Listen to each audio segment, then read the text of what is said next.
అప్పుడు నేను press meet 30వ తారీఖు పెడితే చాలా కీలకమైనది ఇది. 1వ తారీఖు ఒక ఉత్తరం రాసిండ్రు.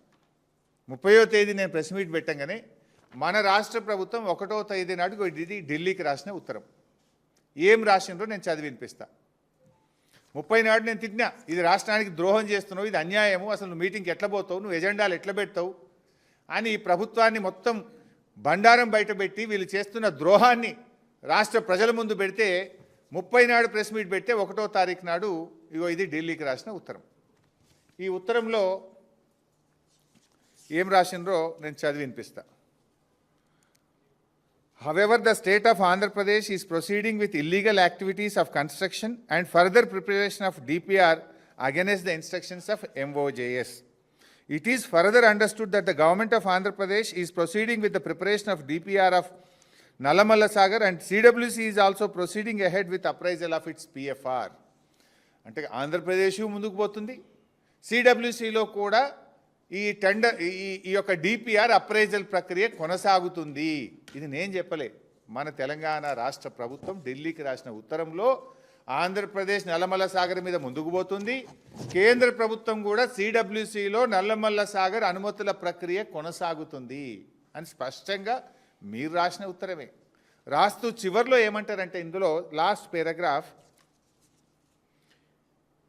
it shall participate in the meetings of above mentioned committee only if the process of preparation of DPR of Nallamalla Sagar and its illegal construction by Andhra Pradesh and process of appraisal of projects PFR by CWC is halted or stopped immediately so that fate accomplished situation is not created while deliberations are being held.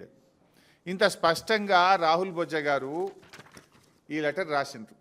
30 నాడు ఇది కూడా ఎప్పుడు రాసిండ్రు, BRS ముళ్ళు గట్టబట్టి పొడిస్తే 30 నాడు press meet పెట్టి వీళ్ళ బండారం బయట పెడితే 1వ తారీఖు రాసిండ్రు. ఏమని రాసిండ్రు, కమిటీ అయితే వేసినాము కానీ ఈ కమిటీ మీటింగ్కు 2 కండిషన్లు, ఈ 2 కండిషన్లు ఒప్పుకుంటేనే మేము ఢిల్లీలో మీటింగ్కి వస్తాము అన్నారు. ఏంటి మొదటి కండిషన్ ఏంటి? మొదటి కండిషన్ ఏమో ఆంధ్రప్రదేశ్ ప్రభుత్వము నల్లమల్ల సాగర్ డిపిఆర్ తయారీ ప్రక్రియను వెంటనే ఆపాలి, ఫస్ట్ కండిషన్. 2వ కండిషన్ ఏంది, కేంద్ర ప్రభుత్వం సెంట్రల్ వాటర్ కమిషన్లో నల్లమల్ల సాగర్ అనుమతుల ప్రక్రియను తక్షణమే ఆపాలి. ఈ 2 కండిషన్లు మీరు ఒప్పుకుంటేనే ఢిల్లీలో మీటింగ్కు వస్తాము అని రాహుల్ బొజ్జా గారు మన రాష్ట్ర ప్రభుత్వము ఈ ఉత్తరం రాసింది. నౌ మై క్వశ్చన్, ఈ 2 కండిషన్లు ఒప్పుకున్నారా? కేంద్ర ప్రభుత్వం మీకేమైనా మేము సిడబ్ల్యూసిలో అనుమతుల ప్రక్రియ ఆపాము అని లెటర్ రాసిందా? మీకేమైనా చెవులో చెప్పిందా? ఆ కాగితం బయట పెట్టండి. నంబర్ 2, ఆంధ్రప్రదేశ్ మేము Nallamala Sagar pre feasibility report తయారీ ప్రక్రియను ఆపేసినాము అని ఆంధ్రప్రదేశ్ మీకు ఏమైనా హామీ ఇచ్చిందా? కమాన్ బయట పెట్టండి. మరి ఈ 2 జరగకుండా ఇలా మీటింగ్కి ఎందుకు పోతున్నారు? ఈ 2 జరగకపోతే మీరు మీటింగ్కి ఎందుకు పోతున్నారు? అంటే తెలంగాణ నీళ్లను ఆంధ్రాకు ధారా దత్తం చేయడానికి పోతున్నారా? రేవంత్ రెడ్డి గురు దక్షిణలో భాగంగా పోతున్నారా? తెలంగాణకు మరణ శాసనం రాయాలనుకుంటున్నారా? ఇది తెలంగాణ తెచ్చిన పార్టీ, తెలంగాణ కోసం పోరాడిన పార్టీ, తెలంగాణ హక్కులకు అన్యాయం జరుగుతుంటే ఒక్క క్షణం కూడా ఊరుకోని పార్టీ. ఊరుకోం గాక ఊరుకోం. We are the fighters.